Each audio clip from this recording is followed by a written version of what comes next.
welcome to XandY Learning. Shehzaad നമ്മുടെ 10th standard foundation student ആയിരുന്നു. Recent ICSE സിലബസിലാണ് Shehzaad 10th complete ചെയ്തത്. അതിന്റെ റിസൾട്ട് വന്നു. എക്സലന്റ് റിസൾട്ട് സ്കോർ ചെയ്തിട്ടുണ്ട്. Congratulations. Thank you sir. So നമ്മുടെ ഇപ്പൊ പഠിക്കുന്ന സ്റ്റുഡൻസിനും ഇനി വരുന്ന സ്റ്റുഡൻസിനും ഒക്കെ വേണ്ടിയിട്ട് ഷെഹസാദിന്റെ ഒരു 1 year എക്സ്പീരിയൻസ്, എസ്പെഷ്യലി ഹൈസ്കൂളിലുള്ള ഒരു ഓവറോൾ എക്സ്പീരിയൻസും ഫൗണ്ടേഷൻ കോഴ്സിലൂടെ എന്തെല്ലാം കൂടുതലായിട്ട് പഠിക്കാൻ പറ്റി എന്നുള്ള കാര്യങ്ങളൊക്കെ അറിയാൻ ജൂനിയർ സ്റ്റുഡൻസിന് ആഗ്രഹമുണ്ട്. സോ അതിനുവേണ്ടി നമുക്ക് ആദ്യം തന്നെ നമ്മുടെ കമ്മ്യൂണിറ്റിയിലുള്ള ബാക്കിയുള്ളവർക്ക് വേണ്ടി ഷെഹസാദ് ഒന്ന് സെൽഫ് ഇൻട്രൊഡ്യൂസ് ചെയ്യുക. പേര്, അതുപോലെ എവിടെയാണ് 10th പഠിച്ചത്, ഏത് സ്കൂളിലായിരുന്നു, സിലബസ് ICSE ആണ് ഞാൻ മെൻഷൻ ചെയ്തു. അത് ഫസ്റ്റ് സ്റ്റാൻഡേർഡ് മുതൽ 10th വരെ ICSE ആയിരുന്നു എന്നുള്ള ഒരു school background, 1 to 10th school background എന്താണെന്നുള്ളത് ഇൻട്രൊഡ്യൂസ് ചെയ്യും. എന്റെ പേര് ഷെഹ്സാദ്. ഞാനിപ്പോ ഈ വർഷം 10 കഴിഞ്ഞു. ഞാൻ 1ാം ക്ലാസ് മുതൽ 10ാം ക്ലാസ് വരെ ബാംഗ്ലൂരിലെ വിബ്യർ ഹൈ പറഞ്ഞ സ്കൂളിലാണ് പഠിച്ചത്. ഒരേ സിലബസ് തന്നെ ആയിരുന്നു, ICSE തന്നെ ആയിരുന്നു 10 വരെ. 10ലെന്ന് വെച്ചാൽ കുറച്ചും കൂടിയും ആ ഒരു പഠിത്തത്തിനോടുള്ള ഒരു സീരിയസ്നെസ് ആവശ്യം വന്നിരുന്നു. പിന്നെ അതേപോലെ ചെറുതായിട്ട് എൻ്റെ യൂഷ്വൽ കളിയും അതേപോലെ പുറത്തൊക്കെ പോയാലും അതേപോലെ എന്റർടൈൻമെന്റ് ഒക്കെ കുറക്കേണ്ടി വന്നു. പിന്നെ എൻ്റെ ഫ്രണ്ട്സും, എനിക്ക് ഒരു നല്ല സെറ്റ് ഫ്രണ്ട്സ് ഉണ്ടായിരുന്നു. ദേ actually help me focus in my studies. Shehzad നമ്മുടെ കൂടെ XandY ഫൗണ്ടേഷൻ കോഴ്സ് കംപ്ലീറ്റ് ചെയ്ത സ്റ്റുഡന്റ് ആണ്. അപ്പൊ ICSE സിലബസിനെ കുറിച്ച് നമുക്ക് നോർമലി എല്ലാ കുട്ടികൾക്കുള്ള ഒരു പുറത്തുനിന്ന് നോക്കുന്ന ഒരാൾക്കുള്ള ഒരു ധാരണ എന്ന് പറയുന്നത്, നമുക്കറിയാം നമ്മൾ കേരള സ്റ്റേറ്റ് സിലബസ് ഉണ്ട്, CBSE ഉണ്ട്. അപ്പൊ അതിന് രണ്ടിന് മുകളിലായിട്ടാണ് എപ്പോഴും ICSE സിലബസിന് എല്ലാവരും കാണാറുള്ളത്. കുറച്ചും കൂടെ ഡിഫിക്കൽട്ട് ആയിട്ട്, കുറച്ചും കൂടെ കണ്ടന്റ് ഉള്ള അത്തരത്തിലുള്ള സിലബസ് ആയിട്ടാണ് ICSE സിലബസിനെ പൊതുവെ എല്ലാവരും കാണാറുള്ളത്. അപ്പോൾ സോഫാർ ഇതുവരെയുള്ള ഒരു എക്സ്പീരിയൻസ് ഷെഹസാദിന് കുറച്ച് ഐഡിയ ഉണ്ടാകും CBSE സിലബസിനെ പറ്റി. പിന്നെ നമ്മുടെ ഫൗണ്ടേഷൻ കോഴ്സും കംപ്ലീറ്റ് ചെയ്ത ആളാണ്. അപ്പോൾ എന്താണ് ICSE സിലബസിന്റെ അഡ്വാൻറ്റേജസ് ആയിട്ട് തോന്നിയിട്ടുള്ളത് compared to other syllabuses? Foundation course actually അത്യാവശ്യം ഹെൽപ്ഫുൾ ആയിരുന്നു. അതിന്റെ എക്സാംസിനും ഇതിനൊരു റിവിഷൻ പോലെയും, പിന്നെ അത് മാത്രമല്ല കോൺസെപ്റ്റ്സും ചിലത് ക്ലാസ്സിലെടുത്തത് മനസ്സിലായില്ലെങ്കിൽ അത് ഫൗണ്ടേഷൻ കോഴ്സിലെ കുറെ കാര്യങ്ങൾ എന്നെ അത് ക്ലാരിഫൈ ചെയ്യാൻ ഹെൽപ്പ് ചെയ്തിരുന്നു. പിന്നെ ICSE എന്ന് വെച്ചാൽ ഞാൻ ഇതുവരെ കേട്ടെടുത്തോളം അത്ര ടഫ് ഒന്നല്ല, പക്ഷെ എന്നാലും ചില കോൺസെപ്റ്റ്സ് ഒക്കെ ഒരു ഇത്തിരി ഇല്ല, മറ്റേ 2 സിലബസിലും ഇല്ലാത്ത അല്ലെങ്കിൽ കുറച്ചും കൂടി ഡെപ്തിലൊക്കെ ഉണ്ടായിരുന്നു. പിന്നെ ICSE എക്സാം കുറച്ചും കൂടി അതിന്റെ കറക്ഷനും ഒരു കുറച്ചും കൂടി സ്ട്രിക്റ്റ് ആയതുകൊണ്ട് പോയിന്റ് ആയിട്ട് എഴുതണം നമ്മൾ എന്ത് എഴുതുകയാണെങ്കിലും. അങ്ങനെ മാർക്സ് ഒക്കെ അതിനാണ് പോയിട്ടുള്ളത്. ഓക്കെ, അപ്പൊ ടോട്ടൽ 97% ആണെന്ന് തോന്നുന്നല്ലേ ഫൈനൽ റിസൾട്ട്? അതെ. അപ്പം ഷെഹസാദിന്റെ സ്കൂളിൽ തന്നെ വേറെ ആരെങ്കിലും ഉണ്ടോ ഇതിലും ടോപ്പ് സ്കോർ ചെയ്ത ആരെങ്കിലും ഉണ്ടോ? അതെ, ഞങ്ങളുടെ സ്കൂളില് ഇപ്പൊ ടോപ്പസ്റ്റ് 99.6 ആണ്. 99.6 സ്കോർ ചെയ്ത ആളുണ്ട്. Okay, very good. Anyway, excellent മാർക്കാണ്.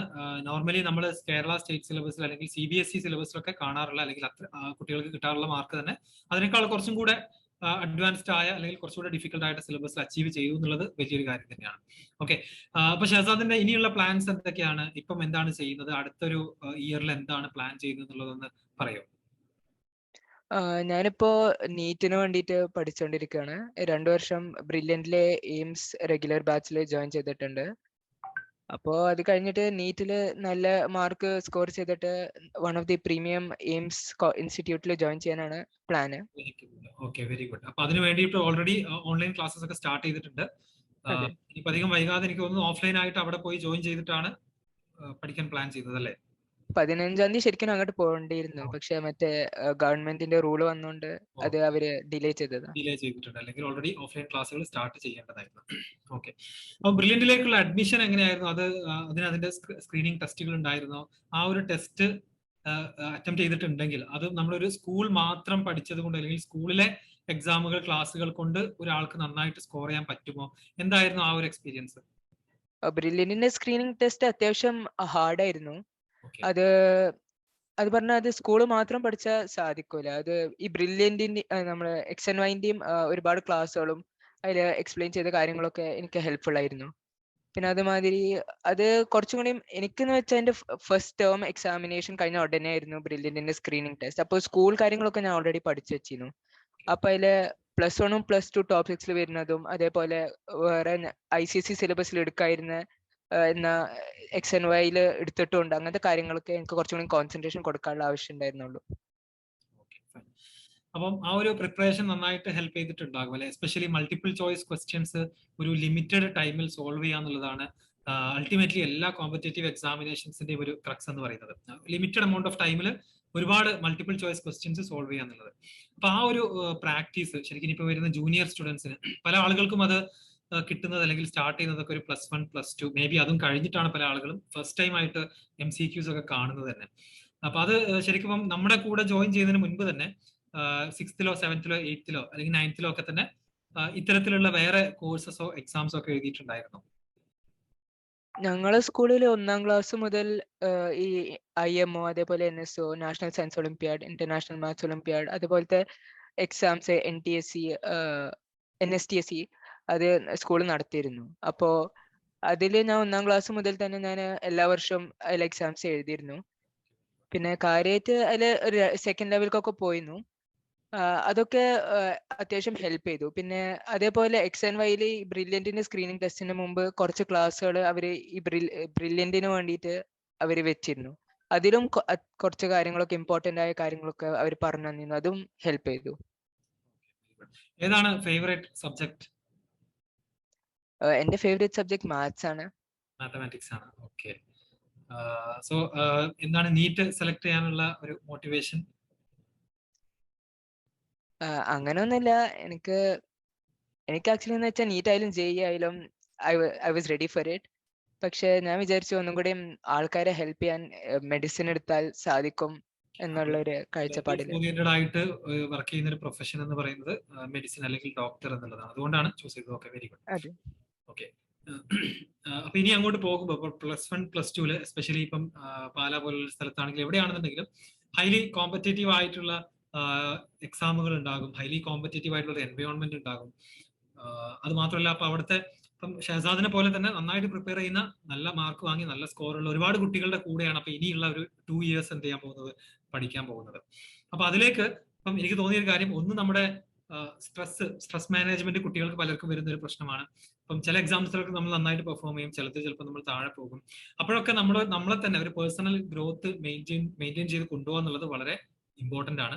അതുപോലെ തന്നെ സ്ട്രെസ് എങ്ങനെ മാനേജ് ചെയ്യുന്നു എന്നുള്ളതും ഈക്വലി ഇമ്പോർട്ടന്റ് ആണ്.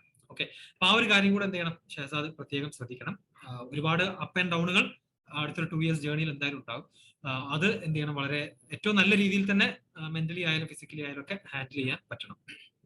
പിന്നെ ഇപ്പൊ നമ്മുടെ ഫൗണ്ടേഷൻ കോഴ്സിൽ നമ്മൾ കൊടുക്കുന്ന മെറ്റീരിയൽസ് ഉണ്ട്. ആ മെറ്റീരിയൽസ് എന്ന് പറയുന്നത് ഒരുപാട് കോമ്പറ്റേറ്റീവ് എക്സാമിനേഷൻസിന്റെ പ്രീവിയസ് ഇയർ ക്വസ്റ്റ്യൻ പേപ്പേഴ്സ് ഒക്കെ കളക്ട് ചെയ്തിട്ട് അത് ചാപ്റ്റർ വൈസ് ആയിട്ട് ഞങ്ങൾ തന്നെ ക്രിയേറ്റ് ചെയ്തിട്ടുള്ള ടെക്സ്റ്റ് ബുക്കുകളാണ്. അപ്പൊ അത് 10th എത്രത്തോളം യൂസ് ചെയ്തിട്ടുണ്ടായിരുന്നു? ഞാൻ അത്യാവശ്യം യൂസ് ചെയ്തായിരുന്നു. പക്ഷെ കുറെ സ്ഥലത്ത് എന്താ പറയാ ICSEയില് സ്റ്റേറ്റും CBSEയിലെ ഇത്തിരി ഡിഫറൻസ് വരുന്നോണ്ട് ഞാൻ കുറച്ചും കൂടി ICSEന്റെ മെറ്റീരിയൽസിനാണ് കോൺസെൻട്രേഷൻ കൊടുത്തിരുന്നത്. പക്ഷെ എന്നാലും മാത്സ് പോലെ അതേപോലെ ഫിസിക്സിലൊക്കെ ഈ XandYന്റെ മെറ്റീരിയൽസ് അത്യാവശ്യം ഹെൽപ്ഫുൾ ആയിരുന്നു. അപ്പം ഈ പറയുന്ന 10th വേറെ ഏതൊക്കെ കോമ്പറ്റേറ്റീവ് എക്സാംസ് അപ്പിയർ ചെയ്തിട്ടുണ്ടായിരുന്നു? 10th അതേപോലെ ഞാൻ 10th NSOയും IMOയും എഴുതിയിരുന്നു. ഇന്റർനാഷണൽ മാത്സ് ഒളിമ്പ്യാഡും നാഷണൽ സയൻസ് ഒളിമ്പ്യാഡും. NTSE ട്രൈ ചെയ്തിരുന്നോ? ഇല്ല. അടുത്തതായിട്ട് നമ്മുടെ സ്റ്റുഡൻസിനും പാരന്റ്സിനും ഒക്കെ ഉള്ള ഒരു കൺസേൺ ആണ്, നമ്മൾ ഇതുപോലത്തെ ഒരു ഫൗണ്ടേഷൻ കോഴ്സ് അഡീഷണൽ ആയിട്ട് ചെയ്യുന്ന സമയത്ത് അവരുടെ സ്കൂളിലെ ബോർഡ് എക്സാമിന് അത് നെഗറ്റീവായിട്ട് അഫക്ട് ചെയ്യുമോ, അല്ലെങ്കിൽ എല്ലാം കൂടെ പഠിക്കാൻ സമയം കിട്ടാത്തൊരു പ്രശ്നം വരുമോ എന്നുള്ളതൊക്കെ ഒരുപാട് ആളുകൾ ചോദിക്കാറുണ്ട്. അപ്പൊ അത് ഷെഹസാദിന്റെ ഒരു എക്സ്പീരിയൻസ് എന്തായിരുന്നു? എസ്പെഷ്യലി ICSE ബോർഡ് പഠിച്ച ഒരാളായതുകൊണ്ട് തന്നെ രണ്ടും കൂടെ ഒരുമിച്ച് കൊണ്ടുപോകാൻ എപ്പോഴെങ്കിലും ബുദ്ധിമുട്ട് അനുഭവപ്പെട്ടിട്ടുണ്ടായിരുന്നു? ഇല്ല, ബുദ്ധിമുട്ട് അനുഭവപ്പെട്ടിട്ടില്ല. പ്ലസ് ഈ XandYയിലെ കോഴ്സ് ആക്ച്വലി ബോർഡ് എക്സാമിന് ഹെൽപ്പും ചെയ്തു. പക്ഷെ അധികം കുട്ടികൾക്ക് പ്രശ്നം വരുന്ന വെച്ചാൽ ഈ രണ്ടിലും പഠിത്തം ബിഹൈൻഡ് ലാഗ് ചെയ്ത് വെച്ചാലാണ്. അത് രണ്ടും ഒപ്പം നേരെ പഠിച്ചുകൊണ്ട് അതേപോലെ ക്ലാസ് കംപ്ലീറ്റ് ചെയ്യുന്നതുകൊണ്ട് പോവാണെങ്കിൽ actually it's helpful and board എക്സാമിനും ഹെൽപ്പ് ചെയ്യും. പിന്നെ ICSEയിലെന്ന് ഒരു പ്രശ്നം എന്ന് വെച്ചാൽ ഞങ്ങളെ ചിലപ്പോൾ ഫിസിക്സിൽ ഒരു മോഷൻ എടുക്കുകയാണെങ്കിൽ ചിലപ്പോൾ XandYയില് അത് അല്ലെങ്കിൽ വേറെ CBSE സ്കൂൾസും സ്റ്റേറ്റിലൊക്കെ വേറെ ടോപ്പിക് ആയിരിക്കും എടുക്കുന്നത്. സോ ആ ഒരു ചെറിയൊരു പ്രശ്നം ICSE ഉണ്ടായിരുന്നു, പക്ഷെ അതെനിക്ക് വലിയ പ്രശ്നമായിട്ട് തോന്നിയില്ല. അത് മാനേജ് ചെയ്യാൻ പറ്റിയിട്ടുണ്ടായിരുന്നു അല്ലേ? ആക്ച്വലി ഒന്നും കൂടെ അതെ. കോൺസെപ്റ്റുകളൊക്കെ റിവൈസ് ചെയ്യാനും ഡീപ്പായിട്ട് ചിന്തിക്കാനൊക്കെ ഉള്ള ഒരു അവസരം ശരിക്ക് ഉണ്ടായതുകൊണ്ട് തന്നെ ബോർഡ് എക്സാമിന് നന്നായിട്ട് ഹെൽപ്പ് ചെയ്തിട്ടുണ്ട്. ആൻഡ് ഫൈനലി ഇപ്പൊ നമ്മുടെ XandY ലേണിംഗ് ഞങ്ങൾ തന്നെ പറയാറുള്ളത് ഞങ്ങളുടെ യുണീക്ക് ആയിട്ടുള്ള ഒരു അഡ്വാൻറ്റേജ് എന്ന് പറയുന്നത് ഹൈസ്കൂൾ സ്റ്റുഡൻസിന് ഇത്രയും എക്സ്പീരിയൻസ്ഡ് ആയിട്ടുള്ള ഒരു ടീം ഓഫ് ഫാക്കൽറ്റി ക്ലാസ് എടുക്കുക എന്നുള്ളത് വേറെ എവിടെയും തന്നെ ഇല്ലാന്ന് നമുക്ക് വേണമെങ്കിൽ പറയാം. വേറെ കേരളത്തിൽ എവിടെയും തന്നെ ഇല്ലാന്ന് പറയാം. സോ എന്താണ് ഷഹസാദിന്റെ ഒരു ഫീഡ്ബാക്ക് അല്ലെങ്കിൽ എക്സ്പീരിയൻസ് അബൌട്ട് XandYയുടെ ഫാക്കൽറ്റി ടീമും നമ്മുടെ ഒരു ഓവറോൾ കോഴ്സിന്റെ ഒരു എക്സ്പീരിയൻസ് ഒന്ന് ഷെയർ ചെയ്യാമോ? അത്യാവശ്യം ഫണ്ണായിരുന്നു. നല്ല മോട്ടിവേഷൻസ് നൽകിയിട്ടുണ്ട് സാറും ടീച്ചർമാരെല്ലാവരും. അതേപോലെ നമുക്ക് എന്തെങ്കിലും ക്വസ്റ്റ്യൻ ഉണ്ടെങ്കിൽ ഡയറക്റ്റ് ആയിട്ട് അവരെ അപ്രോച്ച് ചെയ്യുക. അതേപോലെ അവരോട് ചോദിച്ചാൽ അവർ ആക്ച്വലി എക്സ്പ്ലെയിൻ ചെയ്തിട്ട് അത് തരും. പിന്നെ അതേപോലെ അവർ ഡിഫറെന്റ് ട്രിക്സും, എനിക്ക് ഏറ്റവും ഇഷ്ടപ്പെട്ട ഈ മാത്സിലും ഫിസിക്സിലും ഒക്കെ ക്വസ്റ്റ്യൻസ് സോൾവ് ചെയ്യാൻ ഒരുപാട് ട്രിക്കുകളും ഡിഫറെന്റ് മെത്തേഡ്സ് ഒക്കെ പഠിപ്പിച്ചു. അത് ഈ സ്കൂളിലെ കൺവെൻഷണൽ മെത്തേഡിനെക്കാട്ടിലും കുറച്ചും കൂടി നല്ലതായി തോന്നി. പിന്നെ അതും ഈ എക്സാംസ് ഒക്കെ വലിയൊരു പ്രശ്നമായി കാണുന്ന പകരം ഒരു ചലഞ്ച് ആയിട്ട്, ഒരു ഗെയിം പോലെ ആയിട്ട് ഒക്കെ കാണിച്ചു തന്നു. പിന്നെ അതേപോലെ subject wise, content wise it was amazing. And ക്ലാസ്സുകൾ മനസ്സിലാവുണ്ടായിരുന്നു, അങ്ങനെ ബോർ അടിക്കുന്നുണ്ടായിരുന്നില്ല. And it was quite interactive. Yes, അപ്പം ഈ ഒരു രൂപത്തിൽ തന്നെ ഇനിയും ഷഹസാദിന് മുന്നോട്ട് പോകാൻ പറ്റട്ടെ. സോ നീറ്റ് ആണ് എയിം ചെയ്യുന്നത്. സോ നമ്മൾ നമ്മുടെ സ്റ്റുഡൻസിനോട് പറയാറുള്ളത് പോലെ തന്നെ നമുക്ക് ഫസ്റ്റ് അറ്റംപ്റ്റിൽ തന്നെ ഒരു ഇയർ എക്സ്ട്രാ സ്പെൻഡ് ചെയ്യാതെ തന്നെ നല്ലൊരു കോളേജിൽ നല്ലൊരു അഡ്മിഷൻ നേടിയെടുക്കാൻ പറ്റണം. അപ്പൊ അതിനടുത്ത 2 വർഷം, എക്സാക്ട്ലി 2 ഇയേഴ്സ് ഇനി ഉണ്ടായിരിക്കും. 2025 മെയ് അല്ലെങ്കിൽ ഏപ്രിൽ ആയിരിക്കും നീറ്റിന്റെ എക്സാം ഉണ്ടായിരിക്കുക, ഷഹസാദ് അപ്പിയർ ചെയ്യുക. അപ്പൊ അതിലൊരു എക്സലന്റ് റിസൾട്ട് തന്നെ XandY ടീം മുഴുവൻ വിഷ് ചെയ്യുന്നു. അത് നേടിയെടുക്കാൻ സാധിക്കട്ടെ. സോ അൺടിൽ ദെൻ അതിനിടയ്ക്ക് എവിടെയെങ്കിലും വെച്ചിട്ട് ഏതെങ്കിലും രീതിയിലുള്ള ഡൗട്ടുകൾ, ഗൈഡൻസ് ഒക്കെ വേണമെന്നുണ്ടെങ്കിൽ ഞങ്ങൾ ആരെ വേണമെന്നുണ്ടെങ്കിൽ, ഇപ്പൊ എന്നെ ആണെങ്കിലും അജ്മൽ സാറിനെ ആണെങ്കിലും നിയാസ് സാറിനെ, ബാസിൽ സാറിനെ, അസീം സാറിനെ, ലതിത മാമിനെ ആരെ വേണമെങ്കിലും കോൺടാക്ട് ചെയ്യാം. ഡൗട്ടുകൾക്ക്, സബ്ജക്ട് ഡൗട്ടുകൾ അല്ലെങ്കിൽ പോലും വേറെ ഏത് തരത്തിലുള്ള ഡൗട്ടുകളാണെങ്കിലും കോൺടാക്ട് ചെയ്യാം. ഞങ്ങൾ ഫുൾ സപ്പോർട്ടുമായിട്ടുണ്ടാകും. അപ്പൊ നമ്മൾ ജോയിൻ ചെയ്യുമ്പോൾ പറഞ്ഞ പോലെ തന്നെ നിങ്ങൾക്ക് നിങ്ങളുടെ ഒരു കരിയറിൽ ഫോർ എവർ ഒരു മെന്റർഷിപ്പ് ആയിട്ട് ഞങ്ങളുടെ ടീം അവൈലബിൾ ആയിരിക്കും. Okay, so all the best. Thank you sir.